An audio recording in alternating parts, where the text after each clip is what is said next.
কেমন উত্তম মৃত্যু, যে মৃত্যুতে আল্লাহ আরশে লিখে দেন যে এটা আসাদুল্লাহিল জাব্বার। কেমন মৃত্যু, যে মৃত্যুতে আল্লাহর আরশ কেঁপে ওঠে। কেমন মৃত্যু, যে মৃত্যুতে ফেরেশতারা নেমে আসে খাটিয়া বহন করার জন্য। কেমন মৃত্যু, যে মৃত্যুতে রাসূল নিজে কবরে নেমে যান, নিজে ঘোষণা দেন যে ওদেরকে জানিয়ে দাও ও জান্নাতি, ওদেরকে জানিয়ে দাও যে ও জান্নাতি, ওদেরকে জানিয়ে দাও এরা মরে নাই, দুনিয়াবাসীকে জানিয়ে দাও এরা যে পরিমাণ নিয়ামত পাবে এদের সম পরিমাণ নিয়ামত আর কেউ পাবে না। বলছে আল্লাহ তুমি যখন কিয়ামতের ময়দানে আমাকে জিজ্ঞাসা করবা তুমি আমার জন্য কি নিয়ে আসছো, যার বিনিময়ে তুমি আজকে আমার কাছে নাজাত চাইতে পারো, আল্লাহ আমি তখন বলবো আল্লাহ আমার কান তোমার রাস্তায় কাটা পড়ছে, আমার চোখ তোমার রাস্তায় কাটা পড়ছে, আমার কলিজা তোমার রাস্তায় কাটা পড়ছে, এখন তুমি আমার উপর রহম করো। এই ধরনের মৃত্যুর জন্য সাহাবায়ে প্রস্তুত থাকবেন। এরকম মৃত্যু না হুট করে আসছে হাসপাতালের বেডে, নাকে তার লাগানো, মুখে তার লাগানো, পেছনে রাস্তায় তার লাগানো, বাঁচার তামান্না, আরো লম্বা সময় ধরে বেঁচে থাকতে হবে, আরো দুনিয়াকে আঁকড়ে ধরে থাকতে হবে। একটা মাকান বানাইছে আরেকটা বানাইতে হবে, একটা ফ্ল্যাট বানাইছে আরেকটা ফ্ল্যাটের চিন্তা থাকবে, আমার ব্যবসা কিভাবে বাড়তে থাকবে এই চিন্তা, ওয়াইফের চিন্তা, দুনিয়ার চিন্তা, আমার চাকরি, আমার ব্যবসা, আমার ক্যারিয়ার, এই চিন্তা করতে করতে আল্লাহর কাছে যাবেন। এরকম মৃত্যুর মাধ্যমে এই ধরনের ফজিলত অর্জিত হবে না। সাল্লাল্লাহু আলাইহি ওয়াসাল্লাম, সাল্লাল্লাহু আলাইহি ওয়াসাল্লাম, সাল্লাল্লাহু আলাইহি ওয়াসাল্লাম, সাল্লাল্লাহু আলাইহি ওয়াসাল্লাম, সাল্লাল্লাহু আলাইহি ওয়াসাল্লাম, সাল্লাল্লাহু আলাইহি ওয়াসাল্লাম। পৃথিবীর মধ্যে সবচেয়ে বড় যে বাস্তবতা, যে বাস্তবতার মুখোমুখি আমরা সবাই দাঁড়াবো। আপনারা জানেন যে নাস্তিক যারা থাকে তারা আল্লাহ তাআলাকে অস্বীকার করে, সৃষ্টিকর্তাকেই অস্বীকার করে। যদি আল্লাহ শব্দ তারা নাও ইউজ করে, যে কোনো সৃষ্টিকর্তা, স্রষ্টা, ক্রিয়েটর কিংবা কোনো বিধানদাতা সব কিছুকে তারা অস্বীকার করে। কিন্তু এত অস্বীকার করার পরেও নাস্তিকদের যদি বলা হয় তুমি মরবা কিনা, সে বলবে যে হ্যাঁ আমি মারা যাব। পৃথিবীর মধ্যে অনেক বড় বড় আল্লাহদ্রোহীর জন্ম হয়েছে। আমরা কোরআন মাজিদে যাদের নাম পড়েছি, হাদিসে নাম পড়েছি, বাস্তব জীবনে আমরা দেখেছি, উপলব্ধি করেছি যে এরা আমাদের জামানার বা আমাদের আগের জামানার বা রাসূলুল্লাহ সাল্লাল্লাহু আলাইহি ওয়াসাল্লামের জামানার বা আগেকার আম্বিয়াদের জামানার বড় বড় আল্লাহদ্রোহী। যেমন আমরা ফেরাউনের কথা জানি, নমরুদের কথা জানি, আল্লাহ রাসূল সাল্লাল্লাহু আলাইহি ওয়াসাল্লাম বলেছেন যে আমার উম্মতের ফেরাউন আবু জেহেল, তার কথা জানি। কিংবা আমাদের সময় লেডি ফেরাউন, তার বাপ, তার দাদা ইত্যাদির কথা জানি।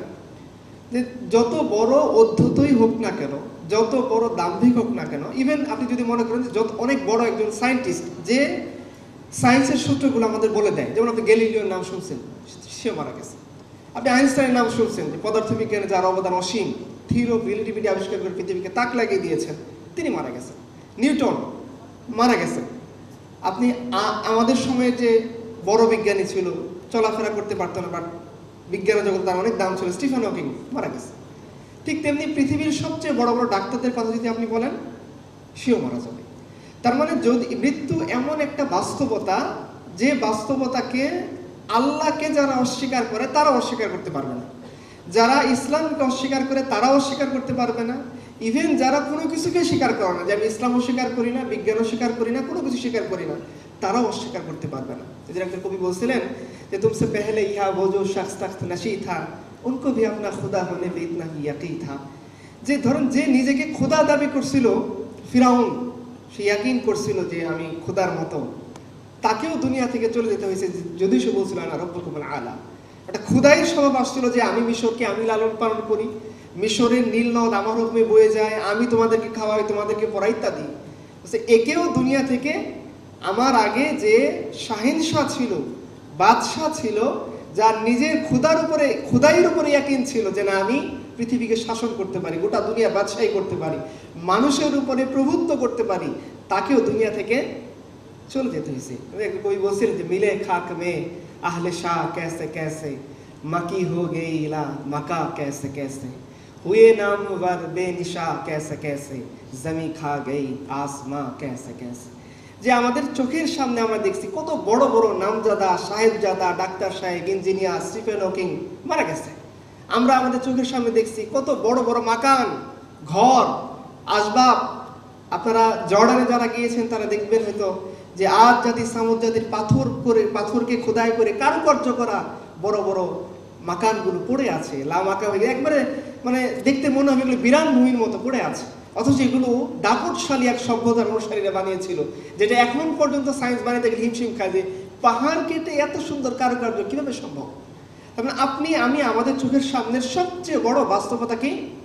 মৃত্যু, যেটার ব্যাপারে কেউ দ্বিমত করবে না। ধরেন যে অন্য কোনো ব্যাপারে তার ইখতিলাফ থাকুক, কিন্তু এখানে সবাই ইজমা করবে, কাফেররাও ইজমা করবে, মুশরিকরাও ইজমা করবে, মুলহিদ যারা তারা ইজমা করবে, নাস্তিক, আপনি যার কথা বলেন, যত জীব আছে তারা এখানে ইজমা তাকে একটা সময় মরে যেতে হবে।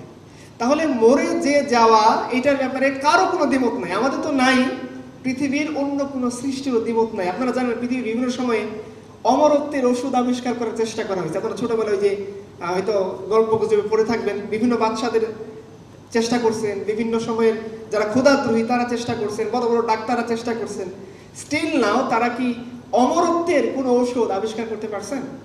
দেখেন ওয়েস্টের কাছে কত ক্ষমতা, আপনারা দেখেন না যে মিসাইল বানাইছে তারা, দেন 17,000 কিলোমিটার, 13,500 কিলোমিটার, কত মিসাইল। তেল আবিব থেকে মিসাইল নিক্ষেপ করতেছে 1950 কিলোমিটার দূরে গিয়ে ইরানে আঘাত আনতেছে। তো এই যে ক্ষমতা, আপনি আমেরিকার বড় বিমান দেখছেন, মাটির কত 100 মিটার গভীরে তারা উপর থেকে বম নিক্ষেপ করে নিচের দিকে চলে যাচ্ছে। আরো কত কিছু এআই চলে আসছে আমাদের সামনে, জাস্ট কিছু কমান্ড দিবেন, আপনার কথা মতো সে কাজ করে দেবে। চ্যাট জিপিটি চলে আসে, জিজ্ঞাসা করবেন, দুনিয়া সব উত্তর দিয়ে আসার চেষ্টা করবে। এত প্রভূত উন্নতি যাদের হাত দিয়ে ঘটছে। এবং আপনারা জানেন যে এই যে কোডিংগুলো করা হয়, বিশেষ করে যারা এখানে যদি কেউ ওয়েব ডেভেলপার থাকেন, আমাকে বলেন তো ওয়েব ডেভেলপের ক্ষেত্রে সায়েন্স যে কোড করে এখানে কয়টা সংখ্যা ইউজ করে? 2টা সংখ্যা। কি সংখ্যা? জাস্ট 0 এবং 1। 0 এবং 1 এই 2টা সংখ্যা দিয়ে পৃথিবীর মধ্যে কত আশ্চর্যজনক জিনিস আপনারা যা দেখেন অনলাইনে ওয়েবে, যা দেখেন এটার শক্তি কোথায়? 0 এবং 1 এর কাছে। দেখেন তাহলে পৃথিবীতে কত বিস্ময়কর সৃষ্টি করছে, যে ম্যাথের 1 2 3 4 5 6 9 পর্যন্ত তার সংখ্যার দরকার পড়ে নাই, জাস্ট 0 এবং 1 দিয়ে সে পৃথিবীর বিস্ময়কর সমস্ত সৃষ্টি আপনার সঙ্গে উপহার দিয়েছে। এটা মানুষ দিয়েছে। কিন্তু যে মানুষ এত কষ্ট করে নিউক্লিয়ার বোমা বানিয়েছে, এআই বানিয়েছে, চ্যাট জিপিটি বানিয়েছে, গুগল ক্রোম, আপনি দেখেন আইফোন 17 প্রো ম্যাক্স বানিয়েছে, এত মেগাপিক্সেল ক্যামেরা, বড় বিমান, এত কৃত্রিম উপগ্রহ বানাচ্ছে, হ্যাঁ, নেটওয়ার্ক, আমরা যদি দেখেন যে আমেরিকা থেকে কল করেছে 3-4 সেকেন্ডের মধ্যে আপনার কথা চলে আসছে। এত বিস্ময়কর উন্নতি যে মানুষ করেছে, স্টিল নাও সেই মানুষ, সেই সায়েন্স, সেই সায়েন্টিস্ট, সেই রিসার্চাররা মিলে সবাই মিলেও এখনো পর্যন্ত অমরত্বের কোনো ওষুধ আবিষ্কার করতে পারেনি। তার মানে এই ব্যাপারে সবার এখনো পর্যন্ত ইজমা, তাকে মরে যেতেই, হ্যাঁ মরে কোথায় যাবে এই ব্যাপারে দ্বিমত আছে, বাট মরবে যে ব্যাপারে কারো দ্বিমত আছে? প্রথম পয়েন্ট, না কারো দ্বিমত নাই। এখন ইসলামিক পার্সপেক্টিভ থেকে যদি দেখেন, মরার পরে কি আমাদের সব শেষ হয়ে যায় না শুরু হয়? শুরু হয়। কি কোন জগতে শুরু হয়? আবলে বারজাখ, মধ্যবর্তী একটা জগৎ, যে আমরা হাসরের মাঠে ওঠার আগ পর্যন্ত একটা জীবন আল্লাহ সুবহানাহু ওয়া তাআলা আমাদেরকে দিবেন। সেটা হলো মৃত্যুর পর থেকে হাসরের মাঠ পর্যন্ত যে জীবন, আল্লাহ ডাকবে, সিংহার ফুঁক দিবে, এর আগ পর্যন্ত যে জীবনটা মৃত্যুর পর থেকে শুরু, সেটা আবলে বারজাখের জীবন। তার মানে আমরা বলি যে মৃত্যু, ইসলাম বলে মৃত্যু মানে শেষ না, মৃত্যু মানে হচ্ছে নতুন একটা জীবনের সূত্রপাত, শেষ না। হ্যাঁ, নাস্তিকরা বলতে পারো মৃত্যু মানে শেষ, আমি কোনো জগৎকে বিশ্বাস করি না। ইভেন অনেক নাস্তিক বা সায়েন্সের একটা আছে যে পৃথিবীটা ইলিউশনের মধ্যে আছে, এটি আসলে সত্য পৃথিবী কিনা, আমি কিনা, তুমি কিনা, এগুলো তারা বিশ্বাস করেন, এরকম আছে, সেটা ভিন্ন বিষয়। বাট মরার পরে আমাদের ইসলামের বিশ্বাস হলো মরার পরে শেষ না, বরং মরার পরে আমার এমন একটা জীবনের শুরু যে জীবনের কোনো শেষ, মানে এই জীবনটা কখন গিয়ে শেষ হবে রাসূলুল্লাহ সাল্লাল্লাহু আলাইহি ওয়াসাল্লাম এটার কোনো আমাদেরকে নির্দেশনা দিয়ে যান নাই। কোরআনে এই নির্দেশনা কোথাও নেই যে আখিরাতের জীবনটা এত কাল পরে গিয়ে শেষ হবে। এর শুরুর নির্দেশনা দেয়া আছে যে এইভাবে এই জীবনটা শুরু হবে, মানুষ মারা যাবে, বাস তার জন্য বারজাখের জীবন শুরু হয়ে যাবে। মানুষ বারজাখের জীবন শেষ করে হাসরের মাঠে উঠবে। স্টেপ বলা আছে, জান্নাত পরে, জাহান্নামের পরে কি আছে আমরা জানি না। কিন্তু আপনি যদি দেখেন যে দুনিয়ার জীবনের হায়াতের লিমিটেশন রাসূলুল্লাহ সাল্লাল্লাহু আলাইহি ওয়াসাল্লাম একটা গড় হিসাব দিয়ে গেছেন যে আমার মধ্যে গড় আয়ু হবে 100 বছর, এর বেশি কেউ, মানে গড় পর্দা 100 বছরের মতো মানুষ বাঁচবে। কেউ ব্যতিক্রম হতে পারে, গড় পর্দা আয়ুর কথা, লিমিটেশনের কথা রাসূলুল্লাহ সাল্লাল্লাহু আলাইহি ওয়াসাল্লাম বলে গিয়েছে। কিন্তু আখিরাতের কোনো লিমিটেশনের কথা বলা আছে? নাই। কেন বলা নাই?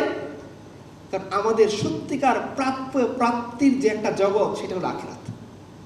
যাতে উম্মা কোনো না করে যে হাই হাই রে, আমি দুনিয়াতে এত কষ্ট করলাম, এত পেরেশানি, এত কটু কথা, শাহবাগীদের কথা, সেকুলারদের কথা, অমুকের কথা, তমুকের কথা সহ্য করে, যে দাড়ি রাখছি বলছে জঙ্গি, পাগড়ি পড়ছি বলছে জঙ্গি, একটু ইসলামের কথা বলছি বলছে জঙ্গি, রিমান্ডে নিছে, মামলা দিছে, উপর করে পিটাইছে, আমেরিকা আব্বরা ভয় দেখাইছে, তারপরেও ইসলামের উপর টিকে থাকছি।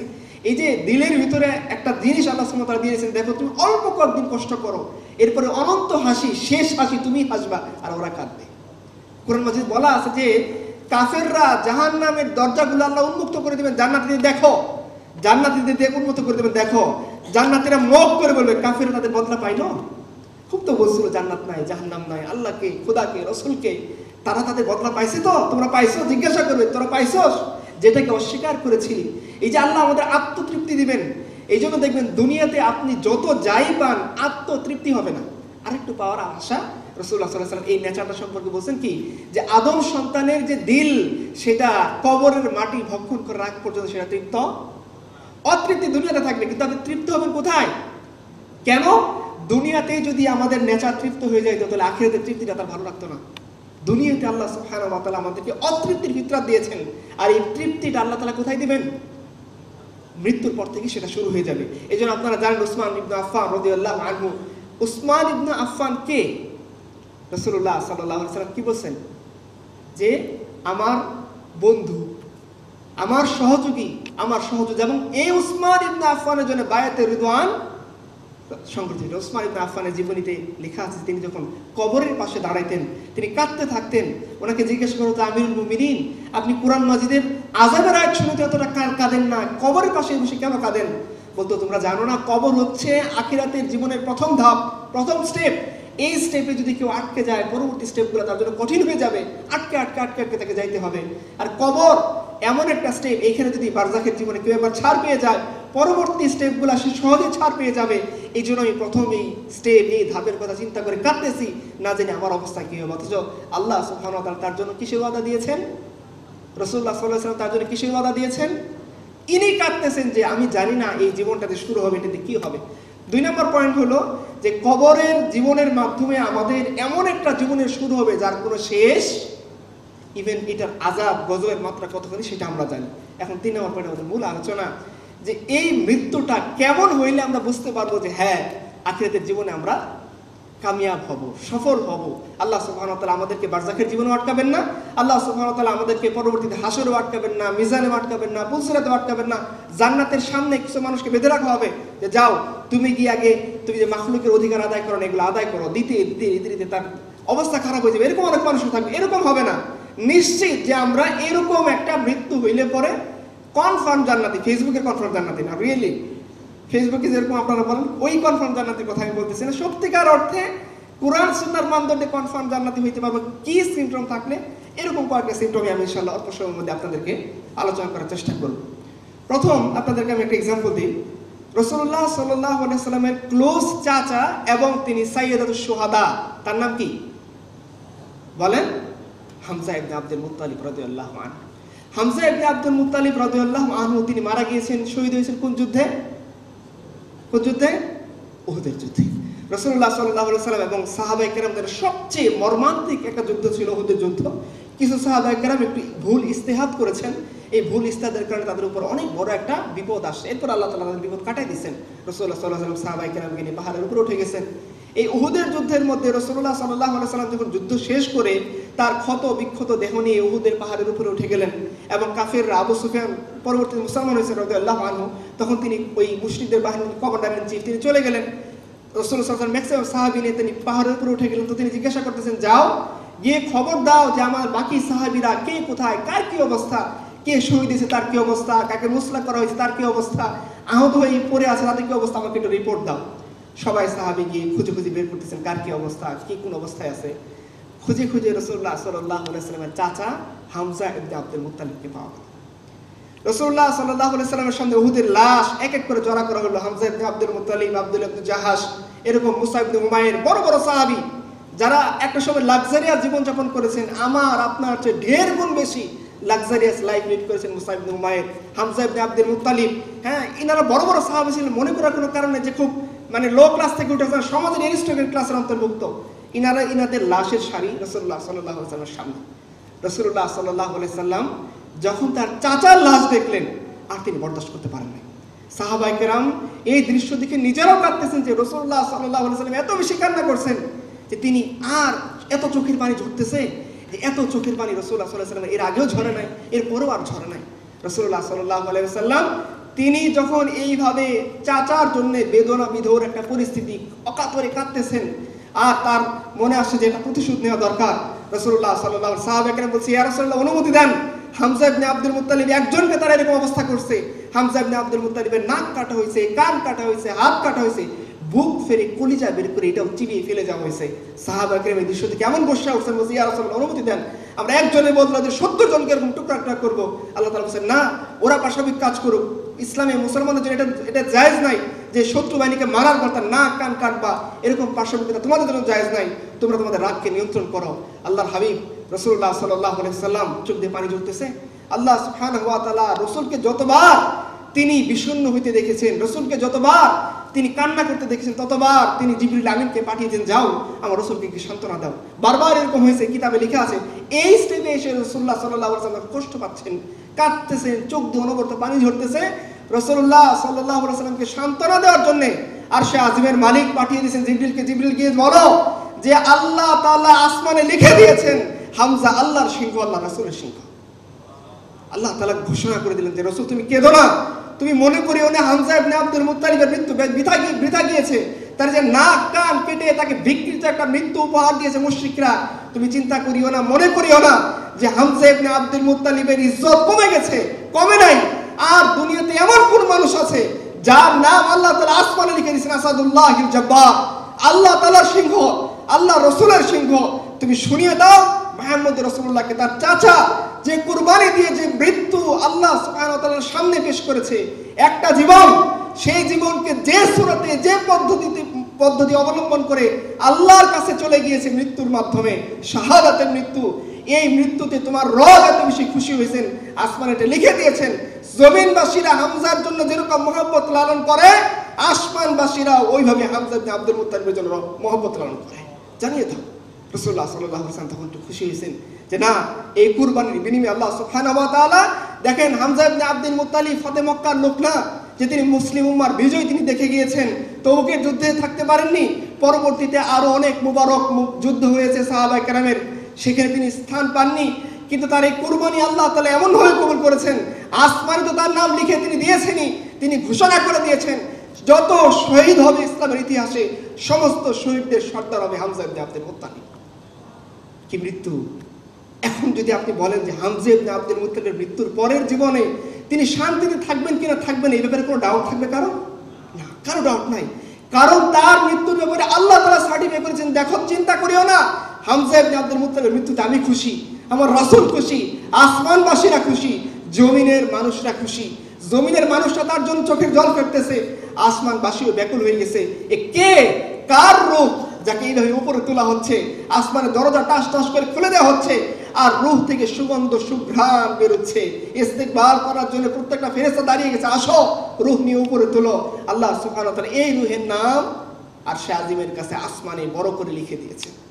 আরেকজনের কথা বলি, রাসূলুল্লাহ সাল্লাল্লাহু আলাইহি ওয়াসাল্লামের চাচা তো ভাই জাফর ইবনে আবি তালিব রাদিয়াল্লাহু আনহু, তিনি শহীদ হয়েছেন কোন যুদ্ধে? মুতার যুদ্ধে। রাসূলুল্লাহ সাল্লাল্লাহু আলাইহি ওয়াসাল্লাম মুতার যুদ্ধে 3 জন সেনাপতি নিযুক্ত করেছিলেন, যায়েদ ইবনে হারিসা, জাফর ইবনে আবি তালিব, আর কি আব্দুল্লাহ ইবনে রাওয়াহা। 2 নম্বরে ছিলেন জাফর ইবনে আবি তালিব রাদিয়াল্লাহু আনহু। যখন যায়েদ ইবনে হারিসা রাদিয়াল্লাহু আনহু শহীদ হয়ে গেলেন, জাফর ইবনে আবি তালিব ঝান্ডা হাতে তুলে নিলেন। রাসূলুল্লাহ সাল্লাল্লাহু আলাইহি ওয়াসাল্লাম বুখারীতে বর্ণনা আছে, রাসূলুল্লাহ সাল্লাল্লাহু আলাইহি ওয়াসাল্লাম লাইভ দেখতেছেন। তার মুজিজার মধ্যে একটা মুজিজা ছিল, কোথায় যুদ্ধ হচ্ছে তাবুকে, সেটা রাসূলুল্লাহ সাল্লাল্লাহু আলাইহি ওয়াসাল্লাম মসজিদে নববীতে মদিনাতে বসে লাইভ দেখতেছেন, সাহাবায়ে কেরামকে বর্ণনা করছেন, দেখো জাফর ইবনে যায়েদ ইবনে হারিসা শহীদ হয়ে গেল। এরপরে ইসলামের ঝান্ডা তুলে নিল জাফর ইবনে আবি তালেব। জাফর ইবনে আবি তালেব লড়াই করার জন্য সামনে এগিয়ে গেল, মুশরিকরা তার ডান হাত কেটে দিল, জাফর বাম হাতে ইসলামের ঝান্ডা ধরল। মুশরিকরা তার বাম হাত কেটে দিল, জাফর তার কর্তৃত্ব বাহু দিয়ে ইসলামের ঝান্ডাকে সমুন্নত করে রাখলো, মুশরিক তার গর্দান উড়িয়ে দিল, সে আল্লাহর কাছে চলে গেল। রাসূলুল্লাহ সাল্লাল্লাহু আলাইহি ওয়াসাল্লাম বলতেছেন, আর কিতাবে লেখা আছে আল্লাহ রাসূলের চোখ দিয়ে টপ টপ করে তার মুবারক পবিত্র দাড়ি মুবারক বেয়ে টপ টপ করে পানি পড়তে, সাহাবায়ে কেরামরা দেখতেছেন। তার যখন লাশ আনা হলো, লাশ দাফন করে তাকে খবর দেওয়া হলো, সন্তানরা যারা তখনও খবর পায় নাই তারা কাঁদতেছিল। জাফর ইবনে আবি তালিবের সন্তানরা রাসূলুল্লাহ সাল্লাল্লাহু আলাইহি ওয়াসাল্লাম তার ওই সমস্ত ভাতিজির মতো সমতুল্য, তাদের কাছে গিয়ে বলে, তোমরা কেঁদো না, শুনে রাখো তোমাদের পিতা ইসলামের জন্য কুরবানি করে 2 হাত আল্লাহর সামনে দিয়ে আল্লাহর সামনে কুরবানি নজরা পেশ করে আল্লাহর সামনে গিয়েছে, আর আল্লাহ তারা জাফরের এই 2 হাতের বদলে 2টা ডানা লাগাই দিয়েছে, এখন সে আরশের চতুর্দিকে উড়ে বেড়াইতেছে। এই মৃত্যুর পর যদি আপনি জিজ্ঞাসা করেন যে এই মৃত্যু যে ব্যক্তির হয়েছে, যে ব্যক্তির ব্যাপারে এই কথা আল্লাহ রাসূল বলছে, তার বারজাখের জীবন কেমন চলতেছে আমাকে জিজ্ঞেস করিয়েন না। আমার মতো রাস্তার কুকুর এই মৃত্যুকে বর্ণনা করতে পারবে না। তার শান, তার মাকাম আমার মতো রাস্তার কুকুর বর্ণনা করতে পারবে না। যার ব্যাপারে খোদ আল্লাহ বলে দিচ্ছেন, যাও রাসূলকে বলে দাও তাকে আল্লাহ তাআলা 2টা ডানা লাগাই দিয়েছেন। সে দুশ্চিন্তাগ্রস্ত না, সে পেরেশানিগ্রস্ত না, তার ওয়াইফকে রেখে আসছে, তার সন্তানকে রেখে আসছে, কলিজার টুকরা রাসূলকে রেখে চলে আসছে, সে দুশ্চিন্তাগ্রস্ত না। সে আর মৃত্যু এমন অবস্থায় হয়েছে, আল্লাহ তার উপর এত খুশি হয়েছেন, তার মৃত্যুর উপর তার কর্তৃত্ব 2 হাতকে আল্লাহ কবুল করে এই হাতকে আল্লাহ ডানা দিয়ে রিপ্লেস করে দিয়েছেন, আর সে আরশের চতুর্দিকে আল্লাহ তাআলা জিকির করতেছে। রাসূলুল্লাহ সাল্লাল্লাহু আলাইহি ওয়াসাল্লামের সাহাবী সাদ ইবনে মুআজ মারা গিয়েছেন। আল্লাহ রাসূল সাল্লাল্লাহু আলাইহি ওয়াসাল্লামের কাছে যখন খবর পৌঁছানো হলো, রাসূলুল্লাহ সাল্লাল্লাহু আলাইহি ওয়াসাল্লাম সাহাবায়ে-কেরামের সাথে নিয়ে এত দ্রুত হাঁটতে লাগলেন, কিতাবে লেখা আছে রাসূলুল্লাহ সাল্লাল্লাহু আলাইহি ওয়াসাল্লামের সাথে পা মিলাতে গিয়ে সাহাবায়ে-কেরামের জুতা ছিঁড়ে যাচ্ছিল। তারা বলছেন, ইয়া রাসূলুল্লাহ একটু আস্তে যান, একটু আস্তে যান, আমরা তাল মিলাতে পারতেছি না আপনার সাথে। রাসূলুল্লাহ সাল্লাল্লাহু আলাইহি ওয়াসাল্লাম বলে, সাহাবীরা আমার খুব আশঙ্কা হচ্ছে আমি যদি দেরিতে তার কাছে পৌঁছাই সাদ ইবনে মুআজের বাড়িতে, হয়তো হানজালাকে যেভাবে রহমতের ফেরেশতারা গোসল করে দিয়েছে আমরা তাকে গোসল করানোর মতো নিয়ামত পাইনি।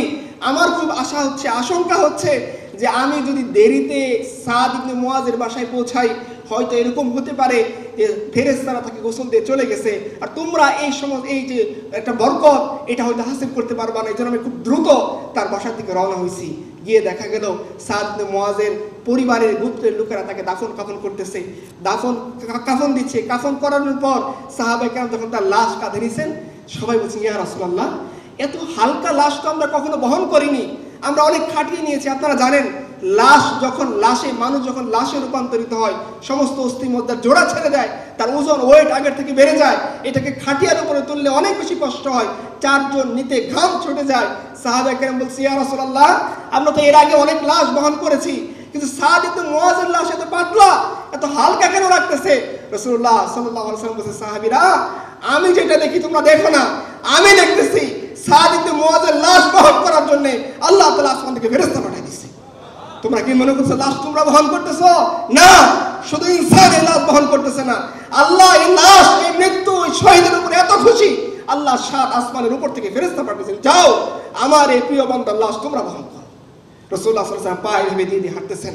সাহাবায়ে এটার কারণ যে, ইয়া রাসূলুল্লাহ আমরা তো দেখছি আপনি স্বাভাবিকভাবে হেঁটে আসলেন, এই জানাজা নিয়ে আপনি খুব গুরুস্থান পর্যন্ত যাইতেছেন, পা এইভাবে খাড়া করে করে কেন হাঁটতেছেন? বলতে, সাহাবীরা আমি যে দৃশ্য আমার চোখের সামনে দেখতেছি তোমরা দেখতেছো না, আসমান থেকে এত বেশি ফেরেশতা নাযিল হয়েছে, তাদের সম্মানে তাদেরকে জায়গা দেওয়ার জন্য আমি হাঁটতেছি। কত মানুষই তো মারা যায়, কত মানুষের মৃত্যু হয়, হাত পা ছাড়া অবস্থায় মৃত্যু হয়, ট্রেন নিচে পড়ে, বাসের নিচে পড়ে, এই মৃত্যু কতজনের ভাগ্য নসিব হয় যে তিনি মারা গেছেন।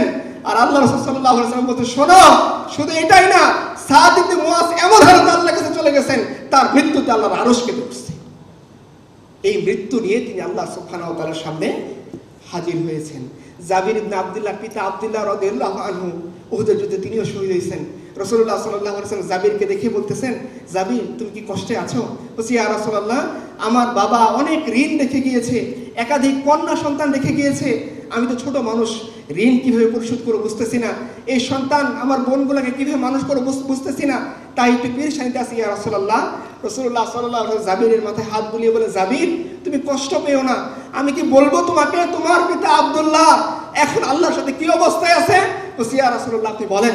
বলতে, শোনো সমস্ত মানুষের সাথে আল্লাহ পর্দা দিয়ে কথা বলেন, আর তোমার পিতা আব্দুল্লাহর সাথে আল্লাহ সরাসরি কথা বলছেন। তিনি বলছেন, বান্দা তুমি চাও? বলছি, ইয়া আল্লাহ আমার একটা জীবন ছিল তোমার জন্য দিয়ে দিয়েছি, তুমি আমার দুনিয়াতে আমাকে পাঠাও। আল্লাহ বলছেন, দেখো দুনিয়ার একটা নিজাম হলো, কেউ মৃত্যুর মাধ্যমে যদি বারজাখের জীবনে চলে আসে তাকে আর দুনিয়াতে ফেরত পাঠানোর সুযোগ নাই, অন্য কোনো অপশন চাও। বলতেছে, আল্লাহ তুমি তো মহান মহামহিম, আমাকে তুমি যে নিয়ামত দিয়েছো এই নিয়ামতের কথা তুমি মানুষকে জানিয়ে দাও। আল্লাহ নাজিল করে দিলেন, ওয়ালা তাহসাবান্নাল্লাযীনা কুতিলু ফী সাবিলিল্লাহি আমওয়াত বাল আহইয়াউন ইনদা রাব্বিহিম ইরসাকুন। যে শোনো পৃথিবীবাসী, এই জাবির ইবনে আব্দুল্লাহর পিতা আব্দুল্লাহর মতো করে যে আল্লাহর কাছে আসবে, তোমরা তাদেরকে মৃত বলো না। আমি আল্লাহ চিরদিনের জন্য, তোমরা যে অমৃত পান করে চিরদিন বেঁচে থাকতে চাও, অমর হতে চাও, আল্লাহ সুবহানাহু ওয়া তাআলা এই মৃত্যুর মাধ্যমে তোমাদেরকে অমরত্ব দান করবেন। তোমরা বেঁচে থাকবা চিরদিনের জন্য সবুজ পাখি হয়ে। দুনিয়াতে কেউ তোমাদেরকে মৃত বলে তাদেরকে যদি ইন জেনারেল করে না ফেলে, না, তোমরা ইন জেনারেল কোনো বান্দা না। যারা আল্লাহর জন্য জীবন দিয়ে আসছে তারা অমর। যে অমরত্ব বানানোর জন্য অনেক যুগে যুগে আল্লাহর দ্রোহীরা চেষ্টা করছিল, সে আল্লাহর দ্রোহীরা শুনে রাখো যে কোনো মেডিসিন খেয়ে অমরত্ব লাভ করা যায় না। অমরত্ব লাভ করা যায় মৃত্যুর মাধ্যমে, যে মৃত্যু আল্লাহ সুবহানাহু ওয়া তাআলা সাহাবাদেরকে নসিব করেছিলেন। আপনারা আম্মারা রাদিয়াল্লাহু আনহার কথা জানেন, উহুদের যুদ্ধের আরেকজন শহীদ। রাসূলুল্লাহ সাল্লাল্লাহু আলাইহি সাল্লাম শেষ মুহূর্তে তার 9 জন বডিগার্ড, তার যে দেহরক্ষী, তারা এক একে শহীদ হয়ে গেলেন। বাকি থাকলো 3 জন, তার মধ্যে একজন ছিল আম্মারা রাদিয়াল্লাহু আনহা। শেষ মুহূর্তে তার শরীর তীরে ছিন্ন বিচ্ছিন্ন বিক্ষিপ্ত হয়ে একদিক থেকে বের হয়ে আরেকদিকে তীর বের হয়ে গেছে। শরীরটা জখমে লাল হয়ে আছে, টপ টপ করে শরীরে বিভিন্ন অঙ্গ থেকে রক্ত গড়িয়ে পড়তেছে। শেষ মুহূর্তে রাসূল দাঁড়ায় আছেন, তার সামনে সাদ রাদিয়াল্লাহু আনহু তীর ছুটতেছেন, তার পিছনে আরো কয়েকজন আনসারী সাহাবী দাঁড়িয়ে আছেন। এই মুহূর্তে আম্মারকে টান দিয়ে রাসূল ভিতরে আনলেন, এই মানব বর্গের ভিতরে। আর রাসূলুল্লাহ সাল্লাল্লাহু আলাইহি ওয়াসাল্লাম তার পবিত্র পা দিয়ে আম্মারা রাদিয়াল্লাহু আনহাকে ঠেক দিয়ে রাখেন। আম্মারা বলছেন, ইয়া রাসূলুল্লাহ, আমি খুব খুশি। বলছে, কেন? রক্ত গড়ালে যে কেউ বিস্মিত হয়ে যায়, খুব বেশি চিন্তিত হয়ে যায়, এখন আমার কি হবে? বাবা গো, মা গো বলে ডাকাডাকি শুরু করে দেয়, যেমন হাত কেটে গেছে, পা কেটে গেছে, মাথা কেটে গেছে, আর তুমি খুশি, কারণ কি? আম্মারা বলছে, ইয়া রাসূলুল্লাহ, যুদ্ধের মুহূর্তে যখন দামামা বেজে গেছে, আমি যখন বুঝেছি যে শত্রুরা আমার উপরে তীব্র আক্রমণ শুরু করেছে, আপনার উপরে তারা হামলা করতে আসবে, নিজের জীবনকে তুচ্ছ মনে করে আমি মানব বর্ম হয়ে আপনার সামনে দাঁড়িয়ে গিয়েছি। আমার জীবনের কোনো পরোয়া ছিল না।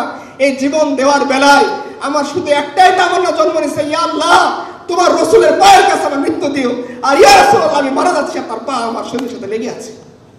মরে গেছে, চলে গেছেন।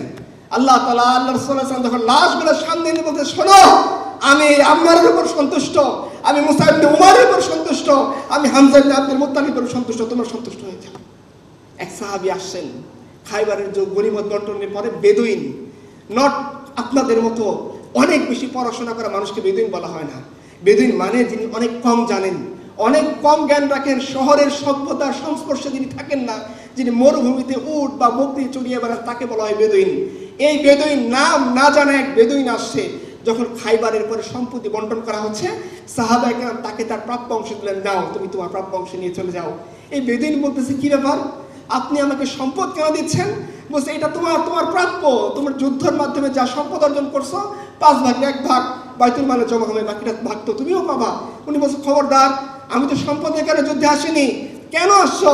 বলছে, আল্লাহ সাল্লাল্লাহু আলাইহি ওয়াসাল্লাম ডাক দিয়েছেন, তার ডাকে সাড়া দেওয়ার জন্য আসছি। সে কোনোভাবেই সম্পদ দিবে না। রাসূলের কাছে গেছেন, সাহাবী বলছে, ইয়া রাসূলুল্লাহ, ওই বেদুইনকে আমরা তার প্রাপ্য অংশ দিয়েছি, সে তো নিতে চায় না, সে ফেরত দিতে চায়, বলে যে সে তার সম্পদের জন্য নাকি যুদ্ধে আসে নাই। রাসূলুল্লাহ সাল্লাল্লাহু আলাইহি ওয়াসাল্লাম তাকে ডাকালেন, আসো, কি সমস্যা? বলছে, ইয়া রাসূলুল্লাহ, এই গনিমত, এই মাল, এই সম্পদের জন্য আমি যুদ্ধ করতে আসিনি, এক আল্লাহর দিকে তাকিয়ে আপনার ডাকে সাড়া দিয়ে জীবন দেওয়ার জন্য আমি এখানে আসছি, আমার অন্য কোনো উদ্দেশ্য নাই। রাসূলুল্লাহ সাল্লাল্লাহু আলাইহি ওয়াসাল্লাম খুশি হয়ে বললেন, শোনো, তুমি যদি তোমার উদ্দেশ্যের উপরে সৎ থাকো, সত্যি যদি তুমি এটা চাও, তুমি এক আল্লাহ, এক রাসূলের জন্য যুদ্ধ করে জীবন দেওয়ার জন্য তুমি এখানে আসছো, আল্লাহ তোমার নিষ্ঠার কারণে অবশ্যই তোমাকে এই মৃত্যু দান করবেন। একটু পরে দেখা গেল হুট করে দূর থেকে নিক্ষিপ্ত একটা তীর এসে সাহাবীর মুখ এফোর করে দিল। রাসূলুল্লাহ সাল্লাল্লাহু আলাইহি ওয়াসাল্লাম এই সাহাবীর তীর নিজ হাতে খুললেন। তিনি তার দাফন কাফনকে নিজে অংশ নিলেন, নিজে জানাজা সালাতে পড়াইলেন। লাশকে কবর রাখার সময়ে আসমানের দিকে তাকিয়ে বলেন, আল্লাহ, আমি এই বেদুইনের উপর সন্তুষ্ট, তুমিও সন্তুষ্ট হয়ে যাও। আপনারা মৃত্যুগুলো যদি দেখেন, যে এক এক করে আপনার সামনে এমন এমন মানুষের কাহিনী আল্লাহ সুবহানাহু ওয়া তাআলা রেখে দিয়েছেন, যারা মৃত্যু এমন অবস্থায় যাচ্ছেন যে যাদের মৃত্যুই বলে দিচ্ছে তাদের আখের পরিণতি কি হতে পারে, কেমন উত্তম মৃত্যু, যে মৃত্যুতে আল্লাহ আরো সে লিখে দেন যে এটা আসাদুল্লাহিল জাব্বার। কেমন মৃত্যু, যে মৃত্যুতে আল্লাহর আরশ কেঁপে ওঠে। কেমন মৃত্যু, যে মৃত্যুতে ফেরেশতারা নেমে আসে খাটিয়া বহন করার জন্য। কেমন মৃত্যু, যে মৃত্যুতে রাসূল নিজে কবরে নেমে যান, নিজে ঘোষণা দেন যে ওদেরকে জানিয়ে দাও ও জান্নাতি, ওদেরকে জানিয়ে দাও যে ও জান্নাতি, ওদেরকে জানিয়ে দাও এরা মরে নাই, দুনিয়াবাসীকে জানিয়ে দাও এরা যে পরিমাণ নিয়ামত পাবে এদের সম পরিমাণ নিয়ামত আর কেউ পাবে না। হানজালার কাহিনী তো আপনারা জানেন। উহুদের যুদ্ধের আরেক শহীদ, তাকে যখন তার লাশ খুঁজে বের করা হলো, দেখা গেল তার লাশ কিছুটা মাটি থেকে উপরে টপ টপ করে পানি পড়তেছে। সাহাবায়ে কেরাম জিজ্ঞেস করেন, ইয়া রাসূলুল্লাহ, এটার হাকিকত কি? রাসূলুল্লাহ সাল্লাল্লাহু আলাইহি ওয়াসাল্লাম নিজেও জানতেন না। তিনি তার স্ত্রীকে ডাকাইলেন, ডাকানোর পরে জিজ্ঞাসা করলেন, তোমরা বলো যে এই হামজার লাশের এই অবস্থা কেন?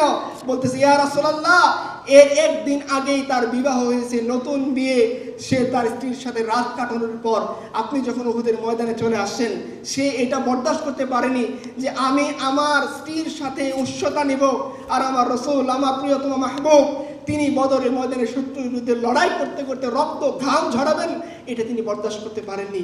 এই জন্য তিনি আমাকে এই উষ্ণতাকে রেখে আল্লাহ দিনের জন্য ডাক দেওয়া হয়েছে, তিনি চলে গিয়েছেন এবং এই অবস্থায় তার মৃত্যু নসিব হয়েছে। রাসূলুল্লাহ সাল্লাল্লাহু আলাইহি ওয়াসাল্লাম বলে, শুনে রাখো, হানজালা জান্নাতি। ডিক্লেয়ার আল্লাহ রাসূল করে দিচ্ছেন। কেন? তাদের মৃত্যু, তাদের শেষ হায়াত, তাদের কুরবানি, তাদের শাহাদাত না মানের জন্যে, না দৌলতের জন্যে, না দুনিয়ার জন্যে, না ক্ষমতার জন্যে, না কোনো মাখলুককে সন্তুষ্ট করার জন্যে, না নিজের বড়ত্ব প্রকাশ করার জন্য যে হ্যাঁ এই লোকটা অনেক বড় বীর ছিল, এই লোকটা অনেক বড় পালোয়ান ছিল, এই লোকটাতে ইসলামের ইতিহাসে অনেক মুজাহিদ ছিল, এই নাম কামানোর জন্যে তারা আল্লাহর জন্যে আল্লাহর পথে আসেননি। নাম কামানোর জন্যে তারা আল্লাহর দিনে দাখিল হননি। নাম কামানোর জন্যে নিজের হাত পা কুরবানি করেননি। এমন অবস্থায় নিজের মৃত্যুকে আল্লাহর সামনে পেশ করেছেন। এমন অবস্থায় রূহকে নেওয়ার জন্য ফেরেশতাদের সামনে নিজেকে পেশ করেছেন, যে মুহূর্তে আল্লাহ তার উপর সন্তুষ্ট, যে মুহূর্তে রাসূল তার উপর সন্তুষ্ট, এবং এই মৃত্যুর উদ্দেশ্য দুনিয়া ছিল না। ইকবাল বলেছেন যে এ গাজী এ তেরা পুরস্কার বান্দে जिन्हें तूने बख्शा है ज़ौक़े खुदाई दोने इनके ठोकर से सहरा व दरिया सिमट कर पहाड़ इनके हाईवत से राई दो आलम से करती है बेगाना दिल को अजब चीज़ है लज्जत आशनाई শাহাদাত হে মাতলুব ও মাকসুদ মুমিন না মালে গনিমত না কিশোয়ার কুশাই। একটাই উদ্দেশ্য যে আল্লাহ দুনিয়াতে এমন মৃত্যুর কথা আমাদেরকে বলে গিয়েছেন যে মৃত্যুতে ফেরেশতা নেমে আসে, এমন মৃত্যুর কথা আল্লাহ আমাদেরকে শোনাইছেন যে মৃত্যুতে আরশ কাঁপে, এমন মৃত্যুর কথা আল্লাহ শোনাইছেন যে মৃত্যুতে আল্লাহ রাসূল খুশি হয়। আপনারা আব্দুল ইবনে জাহাশের কথা জানেন, তার হাত কাটা হয়েছে, তার পা কাটা হয়েছে, তার শরীরকে মুসলা করে টাঙ্গিয়ে রাখা হয়েছে, কানগুলো উহুদের ময়দানে টাঙ্গিয়ে রাখা হয়েছে, তার বোনকে ডেকে আনা হয়েছে, বলো তোমার এই ভাইয়ের এরকম অবস্থার কারণ কি? বোন বলছে আমি হাকিকত জানি না। সহযুদ্ধে একজন দাঁড়িয়ে বলতেছে, শোনেন আমি এর হাকিকত জানি, আমি এর সাথে একই কাতারে দাঁড়াইছিলাম। সে যখন উহুদের ময়দানে আসে, সে আল্লাহকে দোয়া করে বলছে, আল্লাহ তুমি আমাকে শাহাদাতের মৃত্যু দিও। বলতেছেন কেন? তিনি নিজে বলছে, আল্লাহ এই জন্যে যখন আমি আল্লাহর সামনে কিয়ামতের দিন দাঁড়াবো, আল্লাহ আমাকে জিজ্ঞাসা করবেন তুমি আমার জন্য কি উপহার নিয়ে আসছো, কি আমল করে আসছো, এমন কি আছে যেটা তুমি আজকে দেখে তুমি আমার সামনে নাজাতের ফয়সালা চাইতে পারো।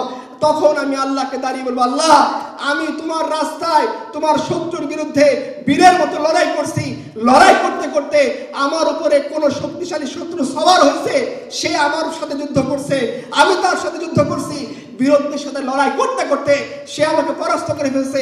এখানে যাতে শেষ না হয়, পরবর্তী স্টেপ কি চাও বান্দা?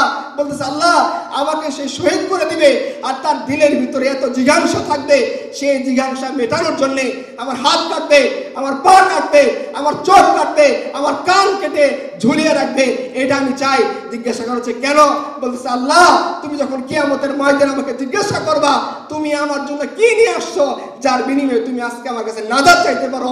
আল্লাহ আমি তখন বলবো, আল্লাহ আমার কান তোমার রাস্তায় কাটা পড়ছে, আমার চোখ তোমার রাস্তায় কাটা পড়ছে, আমার কলিজা তোমার রাস্তায় কাটা পড়ছে, এখন তুমি আমার উপর রহম করো। এই ধরনের মৃত্যুর জন্য সাহাবায়ে কেরাম প্রস্তুত থাকবেন। এরকম মৃত্যু না হুট করে আসছে হাসপাতালের বেডে, নাকে তার লাগানো, মুখে তার লাগানো, পেছনে রাস্তায় তার লাগানো। বাঁচার তামান্না, আরো লম্বা সময় ধরে বেঁচে থাকতে হবে, আরো দুনিয়াকে আঁকড়ে ধরে থাকতে হবে। একটা মাকান বানাইছে আরেকটা বানাইতে হবে, একটা ফ্ল্যাট বানাইছে আরেকটা ফ্ল্যাটের চিন্তা থাকবে, আমার ব্যবসা কিভাবে বাড়তে থাকবে এই চিন্তা, ওয়াইফের চিন্তা, দুনিয়ার চিন্তা, চিন্তা, আমার চাকরি, আমার ব্যবসা, আমার ক্যারিয়ার, এই চিন্তা করতে করতে আল্লাহর কাছে যাবেন। এরকম মৃত্যুর মাধ্যমে এই ধরনের ফজিলত অর্জিত হবে না। এটা সেই মৃত্যুর মাধ্যমে অর্জিত হবে যে মৃত্যু বলতে পারে যে আল্লাহ, তোমার সামনে কুরবানি করার মতো আমার যা ছিল সর্বোচ্চটা নিয়ে তোমার সামনে হাজির হয়েছি, তুমি আমার জীবনকে কবুল করো, তুমি আমার মৃত্যুকে কবুল করো, তুমি আমার জিসমকে, আমার দেহকে তুমি কবুল করো। ওয়ালাস্তু উবালি হিনা উকতালু মুসলিমান আলা আইয়ি জানবিন কানা লিল্লাহি মাসরাই ওয়া যালিকা ফি যাতি লিল্লাহি ওয়া ইয়াশা ইউবারিক আলা ওয়াসালি শিরবিন মুমাজ্জাই। আল্লাহ তাআলা আমাদের সবাইকে এই ধরনের বরকতপূর্ণ মৃত্যু নসিব করুন। ওয়া আখিরু দাওয়ানা আলহামদুলিল্লাহি রাব্বিল আলামিন।